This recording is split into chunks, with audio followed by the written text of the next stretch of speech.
और खबरों की शुरुआत अहम खबर के साथ। कूच बिहार में मारे गए 4 लोगों के अहले खाना के लिए राहत भरी खबर। वज़ीर-ए-आला ममता बनर्जी ने आज मुतासरा खानदान से बातचीत की, उनकी जिम्मेदारी उठाने का भी ऐलान कर दिया। वाज़ेह है कि गुज़िश्ता चौथे मरहले की वोटिंग के दौरान मरकजी फोर्सेस की फायरिंग में 4 लोगों की मौत हो गई थी। मरने वालों में अमीरुल भी शामिल था, जिनकी अहलिया और वालदा की आहुबका ने लोगों की आंखें नम कर दी। अमीरुल मजदूरी करता था, उसकी फैमिली में वालिदैन के अलावा अहलिया और एक बच्चा है। अहलिया हामिला है। अपने घर का वाहिद सहारा था अमीरुल, वोट डालने के लिए कतार में खड़ा था।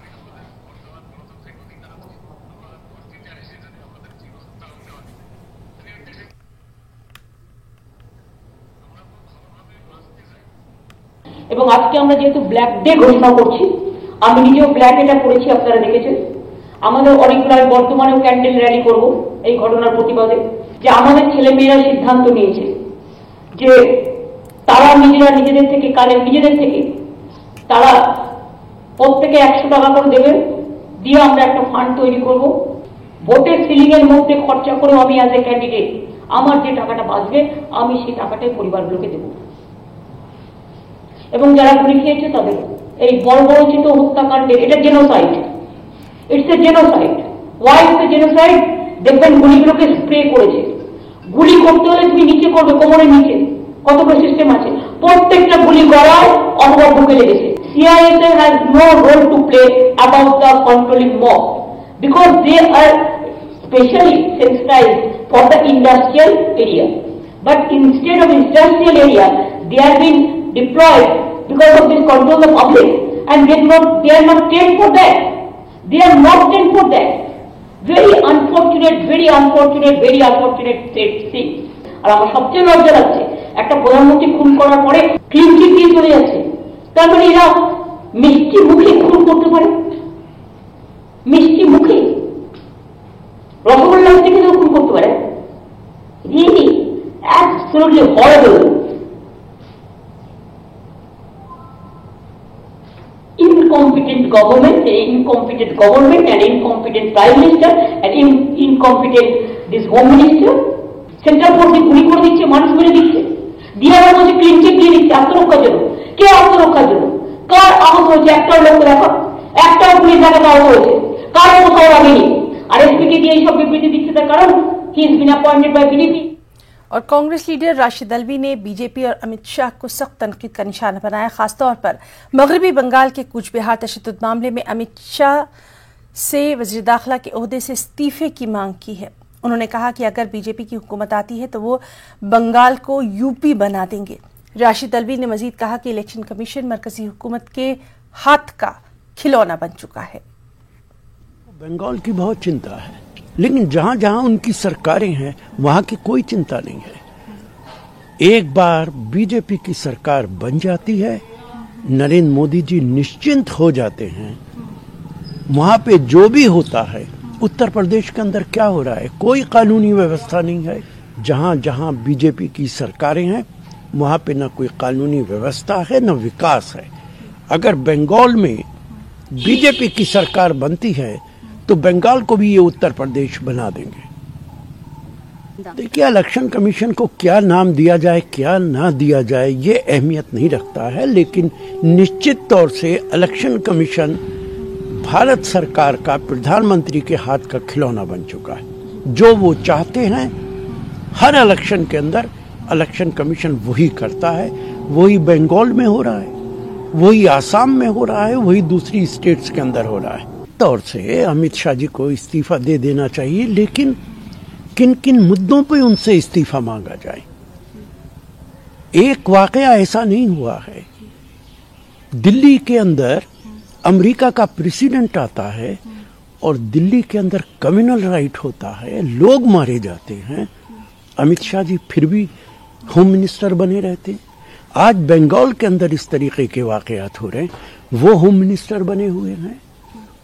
ऐसे कितने वाकयात इस देश के अंदर हुए हैं जो अमित शाह जी को एक फेलियर होम मिनिस्टर साबित करते हैं, लेकिन वो इस्तीफा देने के बारे में शायद विचार भी नहीं करते। बीजेपी के एक वफ्द ने आज दिल्ली में इलेक्शन कमीशन से मुलाकात की। इस मुलाकात में टीएमसी के एक उम्मीदवार की शिकायत की गई, जिसने मुबैना तौर पर दलित और पसमानदा तबके पर काबिल एतराज बयान दिए थे। बीजेपी के वफ्द ने इलेक्शन कमीशन से इस हवाले से कार्रवाई का भी मुतालबा किया। तृणमूल कांग्रेस और तृणमूल कांग्रेस की कमजोर तबकों, दलितों, समाज के वंचित तबकों के प्रति जो सोच है, जिस तरह से वो समाज के कमजोर तबकों, वंचित तबकों का पॉलिटिकल एक्सप्लॉयटेशन और राजनीतिक शोषण करते रहे, ये देश जानता रहा है। लेकिन उनका अपमान की उनकी जो सोच और भूमिका रही है, उसका एक उदाहरण बहुत साफ तरीके से उनकी ही पार्टी की एक अधिकृत उम्मीदवार ने अपने बयानों के माध्यम से दिया है। उन्होंने अपने बयान में कहा है, कुछ लोग आभाव से भिखारी होते हैं, कुछ लोग स्वभाव से भिखारी होते हैं। ये उन्होंने बंगला में कहा है। कुछ लोग आभाव से भिखारी होते हैं, कुछ लोग स्वभाव से। पश्चिम बंगाल के एससी यानी शेड्यूल कास्ट के लोग स्वभाव से भिखारी है। ममता दीदी ने शेड्यूल कास्ट के लिए कितना किया, लेकिन चंद रुपयों के लिए शेड्यूल कास्ट के लोग पश्चिम बंगाल के बीजेपी के हाथों बिक गए। तृणमूल कांग्रेस की नेता या उनके उम्मीदवार ने नहीं किया है, बल्कि ये तृणमूल कांग्रेस की पूरी पार्टी की सोच को प्रदर्शित करने वाला वायलेशन है। चुनाव आयोग ने विश्वास दिलाया है कि इसके बारे में हम पूरी रिपोर्ट तत्काल पश्चिम बंगाल से के जो चुनाव अधिकारी हैं उनसे मांगेंगे। मगरबी बंगाल और ममता बनर्जी के हवाले से मरकजी वजीर मुख्तार अब्बास नकवी ने न्यूज़ 18 से खास बातचीत की और इस बातचीत में उन्होंने कहा कि मगरबी बंगाल में बीजेपी की हुकूमत बननी तय है। ममता बनर्जी का पत्ता साफ होने वाला है। हमारे साथ केंद्रीय मंत्री मुख्तार अब्बास नकवी, उनसे हम बात करते हैं। सर, जिस तरह से बीजेपी कार्यकर्ताओं को ममता बनर्जी जो है वो गुंडा बोल रही हैं, जेपी नड्डा ने भी हमसे बात की, उनका भी कहना है कि ममता बनर्जी गलत बोल रही हैं। देखो क्या है, उल्टा चोर कोतवाल को डांटे। अब उनकी दिक्कत यह है कि खिसियानी बिल्ली खंबा नोचे वाली स्थिति हो गई। जो उनकी अराजकता, उनकी गुंडागर्दी, उनका हिंसो तांडव एक के बाद एक एक्सपोज होता जा रहा है। और जिस तरह से इस चुनाव में रिजल्ट आना सामने दिखाई पड़ रहा है, उनको इस बात का उनको एहसास हो रहा है, इस बात का उनको अनुभव हो रहा है कि अब उनकी विदाई तय है। उसके बाद वो इस तरह की हताशा, निराशा, हाहाकार उनका स्वाभाविक है। एक चीज बहुत साफ है कि मैं तो पश्चिम बंगाल के लोगों के लोकतंत्र के प्रति जुनून और जज्बे को सलाम करता हूं। इतनी अराजकता, इतनी हिंसा, इस लोकतंत्र के पर्व में लोग भागीदारी, हिस्सेदारी ना कर सकें, उसकी कोशिश के बावजूद भी जिस तरह से प्रचंड तरीके से पूरे जुनून और जज्बे के साथ लोगों ने अपने मताधिकार का इस्तेमाल किया है, ये न केवल भारत के लिए, उन तमाम लोकतांत्रिक देशों के लिए एक बहुत बड़ा नजीर है। सर, अगर हम बात करें सर, जिस तरह से कल प्रशांत किशोर का टेप भी आया, बीजेपी की ओर से भी प्रतिक्रिया आई सर। देखिए, सब कुछ ये तो सारी चीजें सबको पता है। जो जमीन की हकीकत है, जमीन की सच्चाई है, वो यही है कि उनकी विदाई हो रही है, उनका कुशासन का सफाया हो रहा है, उनके करप्शन का सफाया हो रहा है, उनके क्राइम का सफाया हो रहा है। सर, आपसे सवाल जानना चाहूंगा कि लगातार जिस तरह से चाहे अमित शाह हो, जेपी नड्डा हो, लगातार 200 से अधिक सीट जीतने का दावा कर रहे हैं। भारतीय जनता पार्टी पश्चिम बंगाल में बहुत कंफर्टेबल तरीके से सरकार बनाएगी। ठीक है, बहुत तो साफ तौर पर कहना है कि बीजेपी पश्चिम बंगाल में कंफर्टेबल तरीके से सरकार बनाएगी। कैप्टन अपू पाठक के साथ विनीत कुमार, न्यूज़ 18 दिल्ली। और मगरबी बंगाल असेंबली इंतखाबात के 5वें मरहले के लिए तशहीरी मुहिम में वज़ीर दाखिला अमित शाह मसरूफ हैं। इस दौरान अमित शाह का रोड शो नादिया के शांतिपुर से शुरू हुआ, जिसमें भारी तादाद में बीजेपी कारकुनान शामिल हुए। बीजेपी कारकुनों में जोश व खरोश देखा जा रहा है। खुली गाड़ी में अमित शाह ने हजारों की तादाद में शामिल हुए बीजेपी कारकुनों पर फूलों की बारिश की।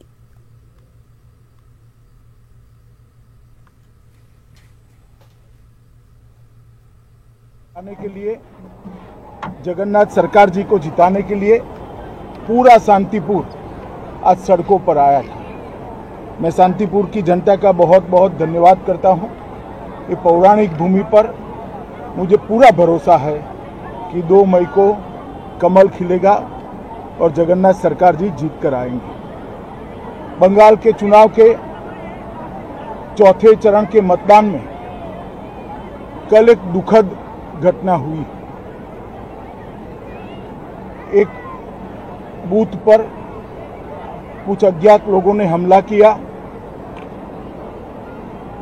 सीआरपीएफ के हथियार लूटने का प्रयास किया और जब सीआरपीएफ ने अपने बचाव में, अपने हथियार बचाने के लिए गोली चलानी पड़ी, इसमें 4 लोगों की एक मृत्यु हुई। ये बहुत दुखद घटना है। मगर इससे ज्यादा दुखद जिस प्रकार से इस घटना को पॉलिटिसाइज किया जा रहा है वो है। मैंने ममता दीदी के स्टेटमेंट देखे हैं। उसी बूथ पर सुबह आनंद बर्मन का हत्या कर दिया गया, गुंडों द्वारा हत्या कर दिया, और वो इसलिए हत्या कर दिया गया कि वहां पर मतदान न हो पाए। उसी बूथ पर हमला किया गया और उसी बूथ पर सीआईएफएस के हथियार लूटने का प्रयास किया। मगर ममता दीदी सिर्फ 4 लोगों को श्रद्धांजलि देती है, आनंद बर्मन की मौत की उनको नहीं पड़ी।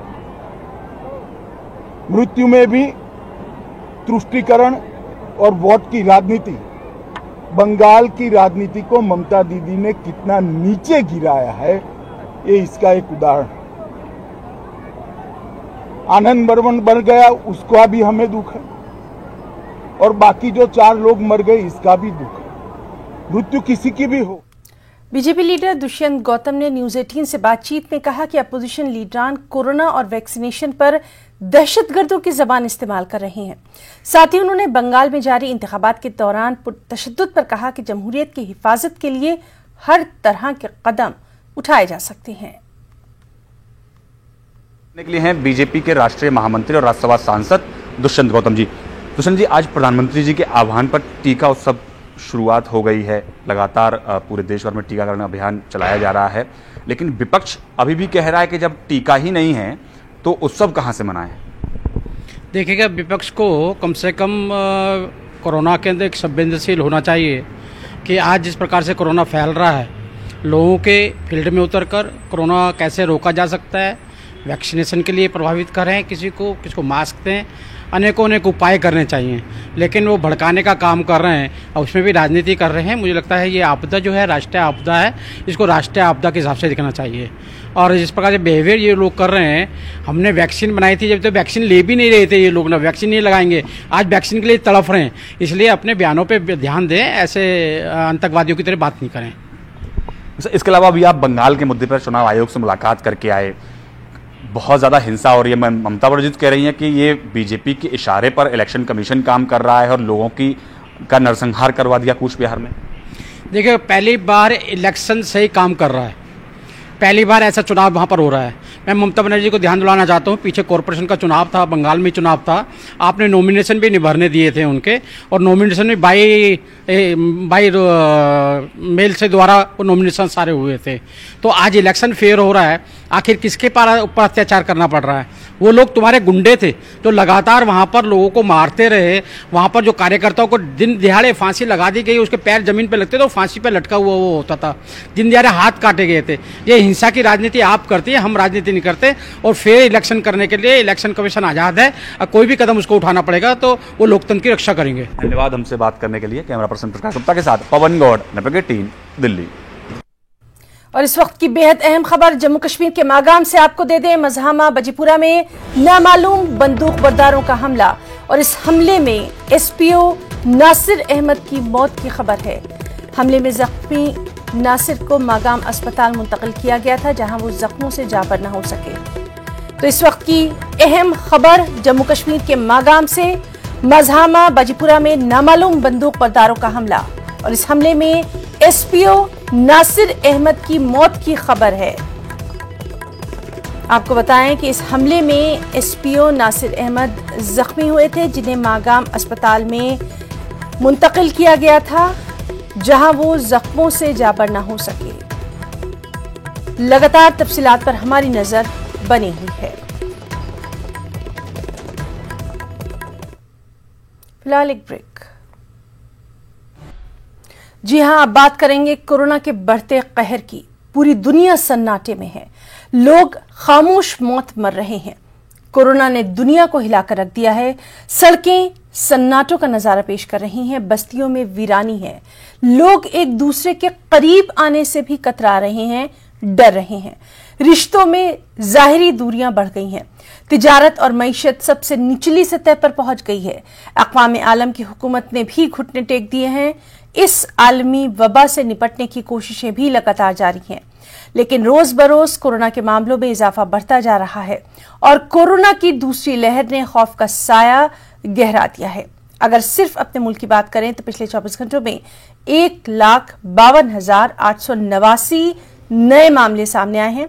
पिछले 24 घंटों में 839 मरीजों की मौत हुई है। हालांकि 90,584 अफराद इसी दौरान सेहतियाब भी हुए। मजमूई तौर पर 1,33,08,05 कोरोना के मामले सामने आए। अब तक 12 करोड़ से ज्यादा अफराद सेहतियाब हुए। मजमूई तौर पर 1,69,000 अफराद की मौत हुई है।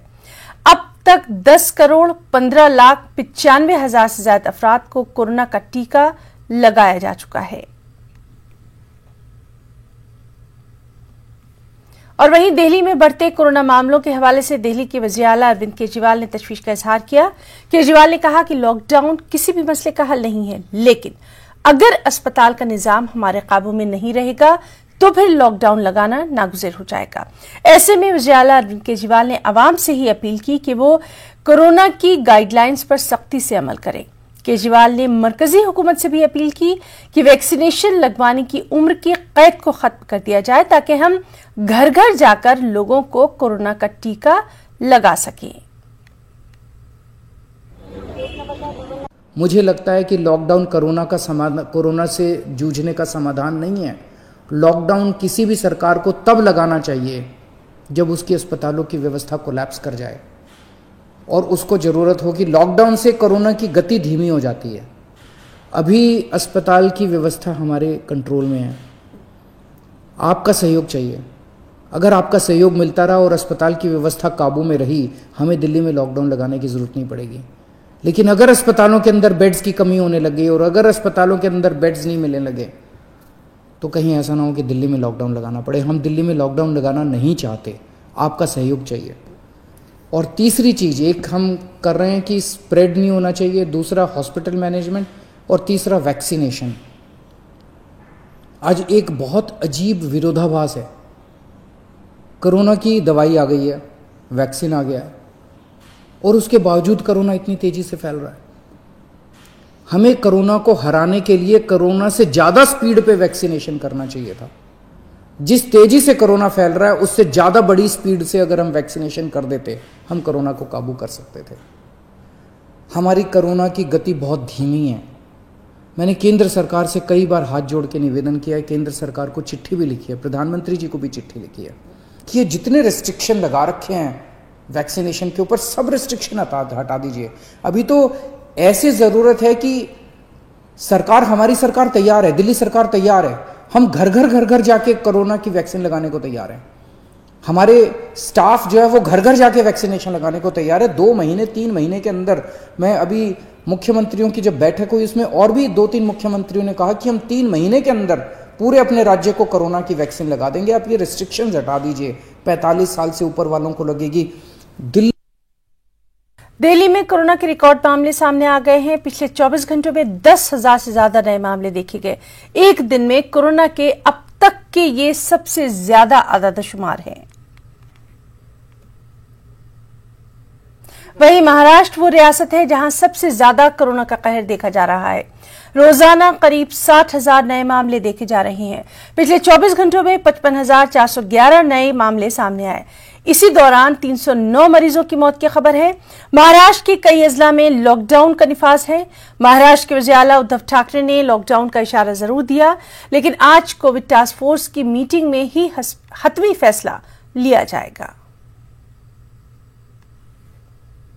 और वहीं कोरोना के बढ़ते मामलों के सबब क्या एक और लॉकडाउन की जरूरत है, इस सवाल का जवाब देते हुए शिवसेना लीडर संजय राउत ने कहा कि जहां तक पूरे मुल्क की बात है तो वो पीएम मोदी तय करेंगे, लेकिन महाराष्ट्र की सतह पर एक और लॉकडाउन की जरूरत महसूस की जा रही है। उन्होंने कहा कि जब मगरिबी बंगाल में असेंबली इंतखाबात खत्म हो जाएंगे तो शायद दोबारा पीएम लॉकडाउन के हवाले से गौर व फिक्र करें। देखो, देश में लॉकडाउन की जरूरत है या नहीं, इस बारे में जो निर्णय है वो देश के प्रधानमंत्री ले सकते हैं। लेकिन जैसे कल महाराष्ट्र के मुख्यमंत्री ने राज्य के सभी राजनीतिक दलों को, नेताओं को एक साथ बिठाकर उनसे विचार विनिमय किया है, उनके बाद अब मुख्यमंत्री निर्णय लेंगे। मुख्यमंत्री ने स्पष्ट संकेत दिए हैं कि एक लॉकडाउन की ज़रूरत है। अगर केंद्र सरकार को लगता है कि देश में जिस तरह से कोरोना का संक्रमण तेज़ी से बढ़ रहा है और लॉकडाउन की ज़रूरत है, तो प्रधानमंत्री अपने मन की बात देश को बताएंगे। लेकिन मुझे लगता है पश्चिम बंगाल के चुनाव की पूरा उनका जो शेड्यूल है वो पूरा होने के बाद इस बारे में केंद्र सरकार निर्णय ले सकती है। लेकिन ज़्यादा से ज़्यादा टीका और सभी राज्यों को जितनी भी टीके चाहिए उनकी सप्लाई होनी चाहिए। जैसे कल राजू शेट्टी जी ने कहा है, सीरम इंस्टीट्यूट पुणे में है, वहाँ से पूरे देश को और विश्व को आप टीके भेजते हो, लेकिन महाराष्ट्र की जनता यहाँ मर रही है, हमारे सामने वो टीका बनता है। तो जैसे राजू शेट्टी जी ने कहा है कि हम एक भी जो ट्रक है, कंटेनर है, वो बाहर जाने नहीं देंगे। अगर लोगों की भावना बढ़ गई तो मुझे लगता है लोग पूरे रास्ते बंद कर देंगे। दुनिया की हर खातून माहवारी से मुतासिर होती है, लेकिन ये एक ऐसा मौजू भी है जिसके बारे में हम शायद ही बात करते हैं। तवहम परस्ती और दकियानूसी सोच पे माहवारी एक कलंक है जिसमें खवातीन को नापाक के तौर पर पेश किया जाता है, लेकिन नौजवान नस्ल नज़मों के जरिए इस सोच को बदल भी रही है। शायरा हेलिशा मानती हैं कि पीरियड्स फख्र का मौजू है।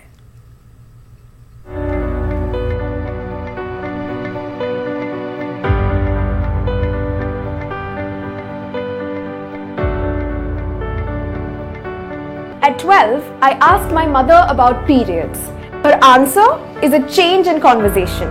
The teacher in my 8th grade biology class rushes past the chapter on reproduction. The first time I hear the word menstruation is when a stain in my underpants stares at me with zero hesitation. I am handed a box of pads, but it is too late. I have already stained my brain with stereotypes that say periods में बाहर मत जाओ, रसोई के अंदर मत आओ. Learn to hide the fact that you are a woman now. This is not just my story. While you and I may be out of school already, 1 out of 5 girls continue to drop out early. These young girls and boys deserve what we never received. An education in periods is the need.